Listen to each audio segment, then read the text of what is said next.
For more free videos, go to zeroxbilliards.com.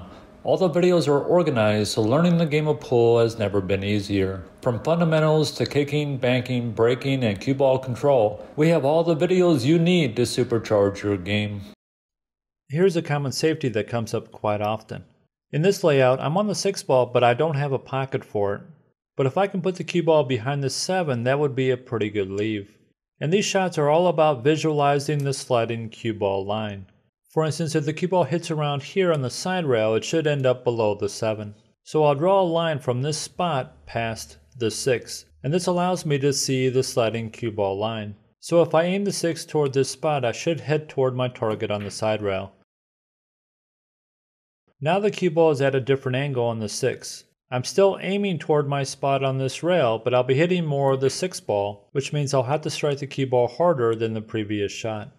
So when you shoot these shots, always have a target to aim for on the first rail the cue ball strikes. For instance, if the cue ball heads toward this spot on the rail, it should end up below the 7. And here's another example of using the sliding cue ball line to control the cue ball's path. So I determine where I need to strike the rail to end up below the 7, which is right here. Now if I can visualize that line, I can now see the 90-degree line that goes through the object ball. So if I can aim the object ball toward this spot on the rail with a sliding cue ball, I can hide the cue ball behind the 7. Here's a safety that top players play all the time. There are many times when you get a cluster near the rail, like in this situation.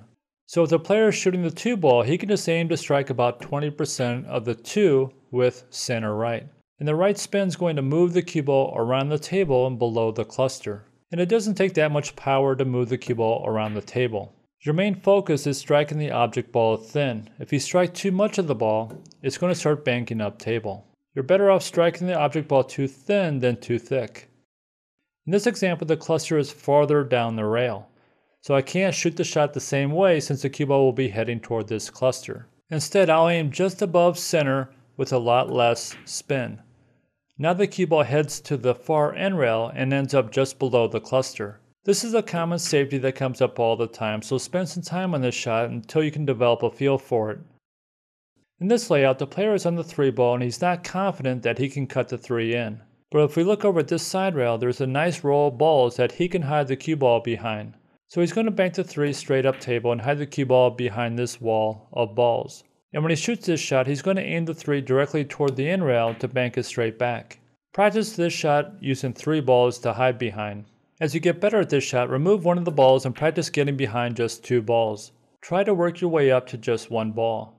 And the key to this shot is banking the 3 straight up table, so even if you miss hiding the cue ball behind the blocker ball, you'll still leave your opponent tough.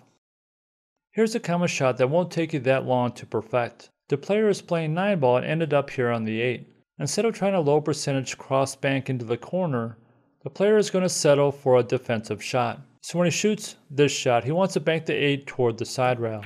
If struck correctly, the 8 ball will end up near this end rail and the cue ball will be sent toward the other end rail. This shot requires good speed control. In this safety, the player doesn't have a good shot on the 8, but he has a fairly easy defensive shot that he can execute. He's going to bank the 8 toward the first diamond on this end rail and shoot with a firm stroke and high action. This will send the 8 ball 3 rails toward the other end rail, and the high action sends the cue ball toward this end rail, leaving a tough shot. And your goal is to make sure you strike this shot with enough force to have the 8 ball go 3 rails toward the other end rail. Once you get a feel for this shot, it won't be that difficult to repeat it over and over again. Here's a safety that's pretty common in 9 ball, but it requires a lot of practice to get a feel for it. In this shot, the player is on the 2 ball and can either bank the 2 or play safe. If he's not feeling confident in the bank, he can play safe by hitting the 2 thin and putting the cue ball behind the 3 ball. This shot requires hitting just the right amount of the 2 with good speed and just the right amount of spin. The reason top players like this shot is even if they don't hide the cue ball, they're going to at least leave their opponent tough. This time the 3 ball is farther up the rail, so you'll still be striking the object ball thin, but you'll be hitting the cue ball lower with a little more spin. In this example, the 3 ball is closer to the corner pocket. So this time he's going to aim a little higher in the cue ball using just a hair of spin. This safety is a slightly different variation of an earlier defensive shot. In this shot, the player is on the 5 and doesn't have a good shot on it. He can shoot softly and just roll the 5 to the other side of the 6, playing safe. But if he wants to put more distance between both balls, here's a good option. He can use high action and bank the 5 toward the end rail. And when he shoots this shot, he's going to pick out a spot on the side rail that his cue ball needs to strike. If done correctly, the cue ball will hit this spot and end up hiding behind the 6. This is a great shot to learn since you'll be putting more distance between the cue ball and object ball, making for a tougher kick shot. Here I'll be banking the 5 up table, leaving the cue ball behind the 7. Now I left my opponent a tough kick shot. In this layout, the player is on the 3 and doesn't have a good shot on it. But whenever you have a ball that's close to the rail, like this 7 ball, it makes for a great blocker ball. So in this shot, the player is going to strike the 3 thin and just use a touch of right spin. So when the cue ball strikes the end rail, the right spin takes it behind the 7. This shot requires a little bit of practice to get a feel for how much of the object ball you need to strike. Try moving the cue ball closer to the object ball until you can develop a feel for this type of shot. Then gradually start moving the cue ball farther away. In this shot, the player is on the 5 but doesn't have a good shot on it. But there's a cluster of balls at the other end of the table that would make a great hiding spot. So he needs to decide where he needs to strike the side rail to end up below the cluster.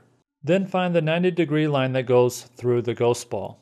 So now if he aims object ball toward this spot on the rail with the sliding cue ball, the cue ball should end up below the cluster. To watch more free videos like this one, we set up a page that is filled with free videos covering every aspect of pool. All the free videos are organized by topic, so learning this great game of pool has never been easier. I put a link in the description that takes you directly to this webpage.